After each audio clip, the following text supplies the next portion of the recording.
Boxing King Media in association with Boxer. Delighted to have with me the magic man himself. Pauli, it's been a while. Where you been hiding? They hid me away. They hid me away, and they locked the door for a while. so I'm back. I've picked the lock. I'm back. I'm back from the future. Like, what was that in the movie Back to the Future, where he just got sent back to the future? No, I'm back from the future. Mr. UK? Mr. UK, well, can they call me Mr. UK still? I said, have you missed the UK? Oh, I thought you said Mr. UK. I said, have I missed UK? Of course, I always missed the UK. I mean, it's always fun being here. Fun being at the events, man. You know, the fight events are here are great. I can't wait to get into the arena Saturday night and call these fights. You guys ready or what? What? Let's go. I like the T-shirt. Where'd you get that from? That's a Contender. This is the restaurant where Michael kills the cop and I forget if their name was Salarzo, the rival in Godfather 1 in the Bronx. This is the restaurant. It's Contender series. Check them out. They got a good Godfather line of shirts. Check them out. Pauli, yeah, you're obviously here to call the big fight this Saturday, Liam Smith versus Chris Eubank Jr. I just want to go back to that first fight. Chris implied that there was an elbow used. We saw how drained he was when he made weight for Conor Benn at 157 pounds. Do you think everything combined were the reasons Chris lost, or was Liam Smith just too good on the night? I just think, first off, you can't discredit Liam Smith. I think Liam Smith is always going to bring you what he brings you. I don't think it's ever a shock when Liam Smith brings that kind of intensity and brings that kind of fight to you. I like to call Liam Smith a meat and potatoes kind of guy. Like in America, we have that. It's like he's got average skills, but he's a high level meat and potatoes kind of guy. So he's good steak. He's not just average steak and potatoes. And what I'm saying by that is, you know, he's not going to wow you with anything fancy, super speed or super power, but he's got good, respectable power. He's got good, respectable speed. You know, he's got good fundamentals in terms of knowing how to put the combinations together, has his balance right, and knows how to physically wear you down and beat you up. So I think you were always going to get that out of Liam Smith. But sometimes when guys are more special, they're able to kind of work their way around that. And it was expected that Eubank, especially at this point in his career, and Liam at this point in his career, it was expected that it was sort of a changing of the guard kind of a fight, you know, where Eubank kind of uses the Liam Smith name to kind of continue to elevate himself. Eubank's had himself a good career, but he's been more of a big name in the UK than he has been on the world scene. He hasn't quite gotten that big world level win yet. And Liam would have kind of given him the opportunity to have that, because Liam is a guy who's been a big name in the UK and he's been a big name on the world scene, having been a world champion. So I think it was an opportunity where at the right time, Liam's best weight was 154 pounds, now he's at 160, right? So it was the right time to sort of make this kind of fight and for Eubank to elevate himself off of the name of a bona fide ex-world champion. And it didn't work out that way. Sometimes the ex-world champion still has a little bit left in the tank. I don't think Smith surprised us when I think he brought. I think what was the most shocking was Eubank just getting hurt so randomly and not recovering. I mean, I've seen Eubank throughout his career. He's always had a very, very good chin, you know, and been a durable guy, whether he's won or lost. So he's always going to make you work for the win if you get it. And seems like he was doing well in the fight, and then all of a sudden it just turned upside down on him. It just imploded. And I've never seen him not only be hurt like that, but also not be able to recover. And so now you started to think of speculation, because Liam Smith himself has never shown that kind of power to anybody else. I mean, he's shown respectable power, but it hasn't been to that kind of power where you're completely rocking a guy who's never really been hurt like that. So you've got to kind of look beyond that. So it's not that we're taking away credit from Liam Smith's knockout, but we're trying to figure out, okay, Liam's never really done this to anybody at that level in terms of that kind of knockout. And Eubank has never really been hurt at that level, even though he's fought at that level. Maybe he's come up short against that level, like against Billy Joe Saunders is probably of that level, and he came up short. But, you know, so you start to think, what could have caused this? What could have got him to get hurt? Was it the elbow? Was it the draining to make weight for the Conor Benn fight? I mean, who knows? At that point, you know, we're working in imaginary figures. We're working in what ifs, you know? We don't know for sure. I mean, I've heard different scenarios. I mean, I'm sure you've heard different scenarios, but that's why you kind of needed this rematch. You kind of needed this rematch as to see, does Eubank have enough flair, enough things aside from the flair? Does he have enough consistency aside from the flair? Eubank has that flair, has that explosive moment, has shown power in his career, but has not been able to be that consistent, right? Liam Smith hasn't shown the wow factor but he's been so consistent that he's been able to even win a world championship. So does consistency beat the flair, or can the flair be consistent enough to overtake that, that consistency of the ex-champion?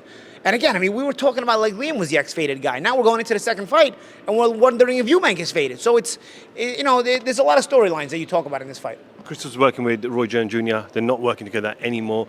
Teamed up with Bomac. I think they've only had about 4.5 weeks together. What have you made of the link up, and how much of an influence can Bomac be? Well, I'll tell you what. If it was the weight for Conor Benn making the weight, or if it was the elbow Liam Smith hit him with, then I don't think Roy has a fault in this. Because now you're talking about things that that had nothing to do with Roy, and so there's no need to change trainers. But having said that, Eubank has been a guy who's kind of been all over the place in his career as far as running around with different trainers, right? So this is also not shocking, maybe for his own mental health going into the fight, and not to say he's mentally sick, but what I'm saying is mental confidence going into the fight. He wants to have a guy on the level of Bomac, who's been so successful, has the best fighter in the world pound for pound, and just sort of breathe in that confidence and that energy from that gym and from that training camp. It's possible. Maybe that's why he wanted that. I don't think you could ever say having Bomac in your corner is a bad thing. I don't know, though, with the amount of time they've been together, how much of an effect it's going to have on him technically. We'll see. I think the key for Eubank is consistency, because one thing we know about Liam Smith, it's going to be consistent, and it's going to be pressure, and it's going to get better and better as the rounds wear on, just like he's always been. Just want to go back to the weekend. I'm sure you saw USYK Dubois, Pauli. A lot of people talking about that one shot. Was it low? Was it not low? And I know everyone's looking at still pictures and slow motion videos, but I'm not going to lie, but I've spoken to many trainers, fighters over the last couple of days, and honestly, it's split. Why are we split in that decision? Well, we're split because there's a lot of factors that come into it. I personally thought it was a good shot. I thought, looked like a good shot to me. But then, you're going into now the what ifs again. You're going into that kind of conversation. Okay, what if it is a good shot and the referee calls it a good shot? Does Usyk milk it, or can Usyk beat the 10 count? We don't know, right? Maybe Usyk's milking it because he knows he has 5 minutes now, so he's going to milk it and take his rest. So that's a what if as well. You can't say for sure just because the referee called it a low blow that Dubois lost a chance of a knockout, because it's quite possible that Usyk is milking it because he knows he's got time, and he may not milk it if he doesn't have the time and if the ref starts counting him, right? So, we're going to react a little bit differently in that scenario. But nonetheless, I think it's a legitimate gripe, in my opinion. It's a borderline shot, and so whenever it's a borderline shot, just like it's a borderline decision. Like, for example, like my fight with Adrian Broner, you can say both ways. I'm always going to say I won it because it's a close fight, right? So you're always going to take your own side when things are that close. So I think when it comes to Team Dubois, I think it's a borderline shot. You're going to take your own side for it, and Team Usyk is going to take their own side for it. And then people are going to have their opinions and be split for it. Personally, me, I've always thought that when the belt line is covering the belly button, then the shot on the belt line is legal. If the belly button if the belt line is below the belly button, if you're wearing your belt line below the belly button, then the shot on the belt line is considered low. I don't really see Usyk's belly button. You know what I'm saying? So I would think that, in my opinion, the way I'm viewing the situation, the shot on the belt line is legal. It's a good shot. So, now once you think, okay, it's legal, now you're going to have the rest of the conversation, which is, would he have gotten up? Would he have not gotten up? It's something you'll never know. But my biggest problem with the fight is not the belt line shot at all. My biggest problem with the fight is the fact that they couldn't cover the ring up in a good enough fashion from the ring, because the footwork affects the fight, and the footwork affects even on that shot. Usyk is moving over to his right as he takes that shot. How do you know that his plant foot, which is his left foot there, is not able to push off better if the ring is dry? Because your push-off foot is always going to slide. Well, no matter which side you're pushing off from, it's always going to slide in a wet ring. And that ring was getting soaked. So there is no push-off from either fighter. So it's unfortunate because you probably have a completely different evolving fight if the ring is not wet. You know what I'm saying? And so we're possibly not even having this conversation. So the biggest gripe I have with the fight is the ring being wet, man. I mean, you have to protect that ring. I remember I was in Germany for Klitschko versus Hay. It was soaking, man. It was raining. But you know what? They did everything they could to make that ring dry, and those fighters fought in a dry ring. You can't have that level of fight and not have the ring protected from this kind of rainstorm. I mean, you can see how they were struggling with their footwork. Even Dubois, in the first knockdown, his back foot slides out from under him. That's not even really a knockdown, man. But he wasn't complaining because he was already mentally checked out of the fight. That's another conversation. Dubois mentally checks himself out of fights anytime it gets difficult. It's starting to notice that now. But I'm saying, his back foot slid out from under him, and it's called a knockdown. He wasn't really a knockdown itself. So again, that's the foot that you're putting more weight on. It's more frustrating that it's that than the belt line shot, because I think with the belt line shot all of a sudden becomes secondary if you take care of the scenario with the wet ring. And bro, I've done this on my Pauli TV page. I talked about this. I'm telling you, man.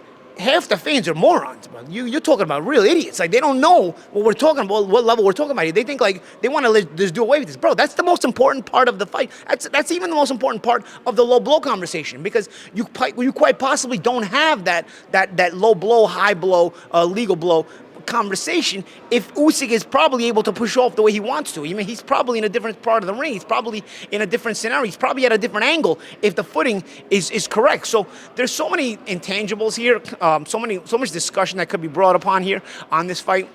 I think Team Dubois probably wants a rematch. There's probably a lot of conversation points that you could push for that. I don't know that a lot of people want to see the rematch, but at the same time, if you're Team Dubois, yeah, man, you got a lot to work with here. You got a lot to work with as far as having a gripe. You said that Dubois, when he gets basically, I'm paraphrasing here, when he gets down and dirty, you said that he wants to get out of there, checks out. What do you mean by that?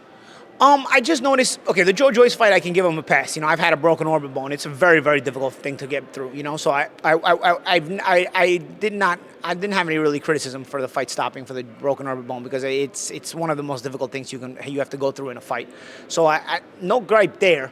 But of course, you mentally check on it just in case later this is a person that checks out of different situations as well. Sometimes somebody's very tough, but in the orbit bone situation, they'll quit, and that doesn't make them a quitter. But now you've done it twice, and this time it wasn't as bad. So now I've got to wonder about you, because this time the fight was sort of getting away from Dubois. You could see Usyk sort of gaining the momentum in the fight and putting Dubois in more and more tough situations, and Dubois was sort of fading. You could see his body language was sort of fading as the fight was wearing on, to the point where Usyk didn't have to throw him out the window. Dubois jumped out of it for him and just ended himself. Like, basically, the scenario that ended the fight wasn't really one big shot that landed that's like, oh, goodness, the referee had to stop that, or the fight had to stop. It was more so Dubois, you could see body language-wise, didn't want to be there more and more, and then was just looking for a shot that any decent shot that he took was just looking to get out of the fight. And that's what he did. Essentially, the fight ended on a swivel jab. It was like that twist jab Usyk threw. Come on, bro.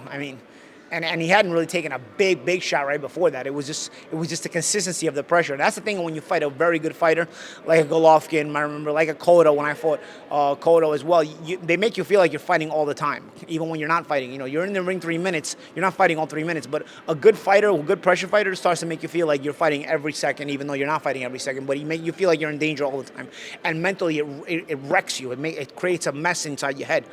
And I think that's what Usyk started to do as the fight wore on. Also, lack of footwork, because there's the ring is too wet. Usyk just started to physically impose himself a little bit more after that, instead of trying to use so much footwork. And I think Dubois ultimately checked out of the fight. And the way the fight ended was sort of anticlimactic, which really, I think, hurts Dubois' chances of getting that rematch more. You have all these legitimate gripes about going for that rematch, but then you check yourself out of the fight like that. Like, you've got to fight your way through that whole fight right then and there, just because you may have that rematch gripe in the back of your mind lingering that your team may work hard to get. Now your team can work as hard for you to get that rematch, but you quit like a dog, dude. Now you're going to make people who don't want to see the rematch have more ammunition to not want to see the rematch or not want to see this fight again.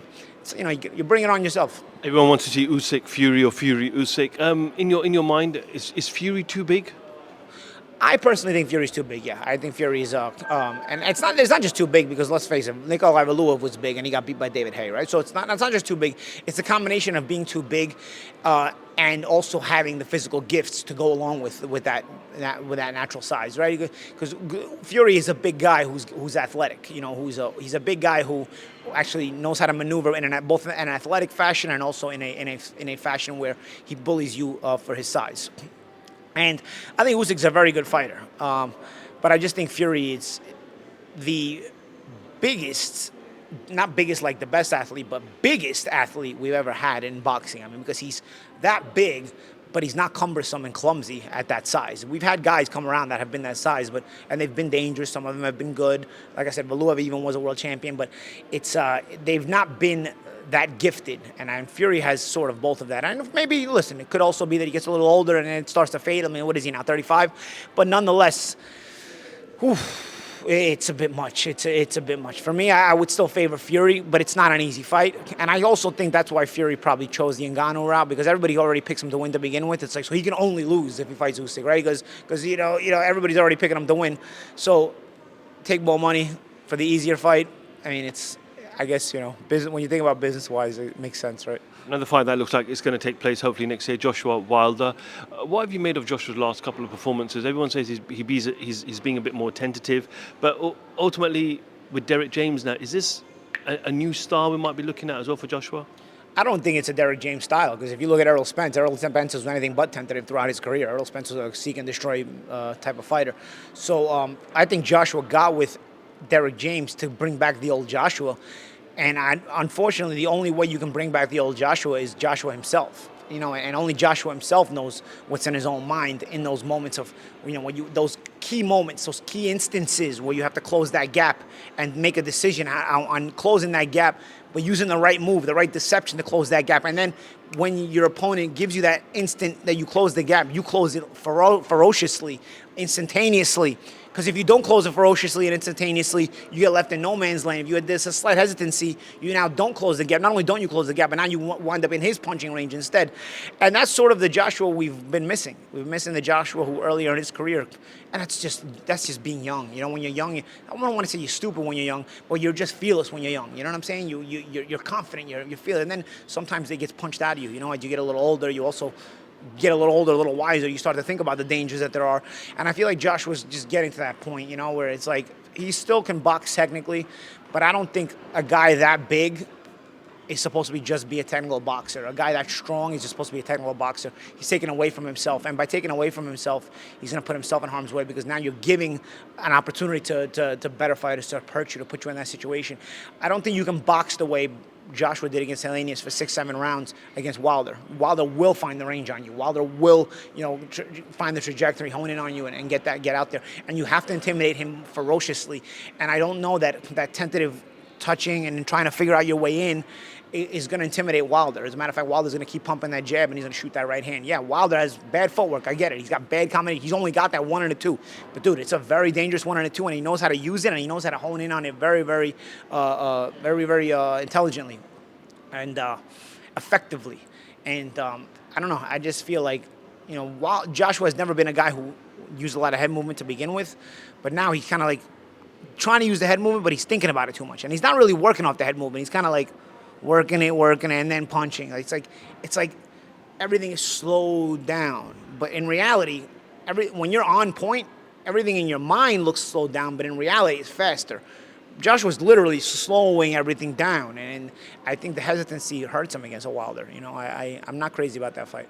Do you want to see Errol Spence activate the rematch against Terence Crawford? Floyd did an interview, and Floyd said that he believes Errol could be at 160 or 168, and the weight is a big issue for him.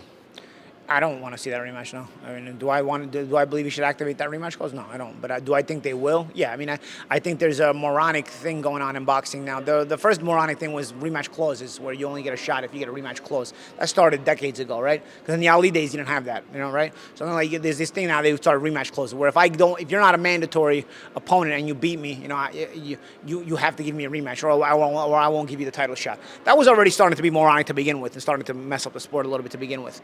But now, because the rematch should decide itself if it's a good fight, not if there's an upset, or if people want to see that rematch. But now you're starting to go into situations where guys are doing two-fight deals. I mean, you saw it with Terence Crawford and Errol Spence, and now you got a big problem. You got a rematch nobody wants to watch, and you've got to figure out creative ways to sell it.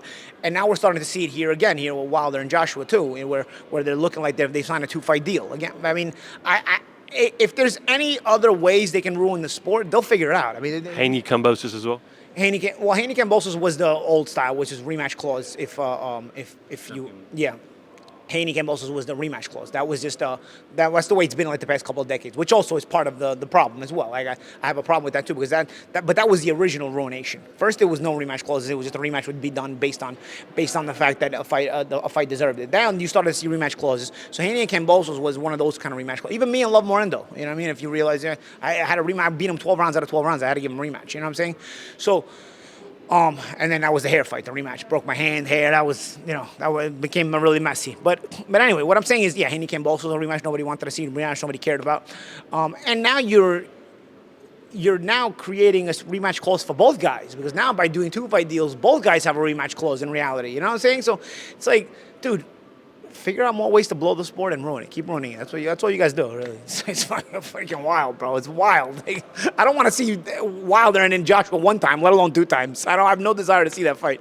And I definitely don't want to watch Crawford and Spence rematch, that's for sure. Final question, Pauli, as we approach 20 minutes. We've spoken about this topic for years, going back 5-6 years. Recently, a number of fighters have failed VADA tests, adverse finding. More recently, Hellenius, Elisa Baumgardner. We had Dylan White. We've had Conor Benn. Yeah. What needs to happen, Pauli, to solve this problem? Well, I think you just need strict random drug testing all year round for everybody. It's something that's not going to happen. It's something that will never happen. And I've been telling you guys for a long time that the entire upper echelon of the sport is on drugs. The entire you don't get to that level of the sport without it. So take it upon yourselves to decide what you want to think about that.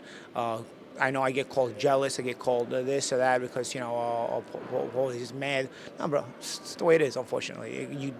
Life is not a Rocky movie. A clean fighter does not beat a dirty fighter. And in order to be at that level, especially in this day and age where it's just getting more and more common, you're going to have all levels of the sport on this stuff. And I honestly don't feel like it needs to be that punished because there's a lot of people in this situation that are doing it just because they realize that they're going to put their own life in danger if they go up against a guy who's probably dirty and they do it clean. So I'll say it like that. I mean, you either go all in 100% and try to fight this, or you don't fight this. You don't nitpick and choose where if guys get less popular, you give them 3-4 year bans like they were doing with this guy, this African guy, Tete, or like they did to Jarrell Miller, for example, or when guys aren't as popular. But then you get a Canelo and you give him a 6-month slap on the wrist. You either have it full throttle across the board, or you don't do anything and just let it happen. Because it's easy to nitpick guys when they're not that popular, and then make them be the scapegoat and say, okay, now see, we're fighting this. You're not fighting nothing, bro. You're not fighting anything at all, actually, because when the wrong guy fails, you make sure you make it go away. We've made sure we made it go away. In boxing, we've made sure we made a lot of things go away. We made Conor Benn's positive drug test suddenly go away. We made Canelo Alvarez's positive drug test become a 6-month suspension. But then we get guys who nobody cares about, but they're world-class fighters like Tete, and all of a sudden, he fails and he's got a 4-year ban. So you make a mockery of it, and when you do that, you make even more of a mockery of it. You either fight it fully, unilaterally across the board, or you don't fight it, and that's it. I mean, that's all I can tell you. Personally, me, I cared more when I was fighting because I was worried about myself running into this kind of thing. But you know what? You want to kill yourselves? You take it upon yourself. It's your responsibility. Put it on your back, But honestly, I feel like, there is enough money in the sport to have this kind of testing, especially at world-class level, have this kind of consistent testing. There is enough money running in the sport. So it's not like it's a matter of money. The money exists. It's just a matter of the people that are in charge like these kind of things around, because when fighters are on these kind of steroids, they are able to jump all kinds of weight classes and create all kinds of crazy fights, and all kinds of records get broken. And then the fan, who is an idiot, unfortunately, falls for this and becomes even more of a fan of watching this because they think they're witnessing history. And so there's not really a motive to fix this. There's actually motive to not fix this. So, when I get asked these kind of questions, I mean, how do you answer them? I mean, there's got to be a genuineness in the whole process. I don't think there's a genuineness in it. Okay, Pauli, we'll leave it there for now. We're just going to get ready for the press conference, and then tomorrow weigh in, and then roll on Saturday Fight Night. Appreciate your time as always. Great to see you again. Yeah, and we'll catch up with you hopefully before the end of the week. Yeah, absolutely. And when I was talking about Wilder and Joshua, that was a fight I did want to see a few years ago. Don't get me wrong. It's a fight I don't want to see now, but a few years ago, it was a fight I would have loved to see. It's just everything in life is timing, and I don't think there's timing for the fight. I think that ship sailed already. Pauli Malignaggi for Boxing King Media. Thank you.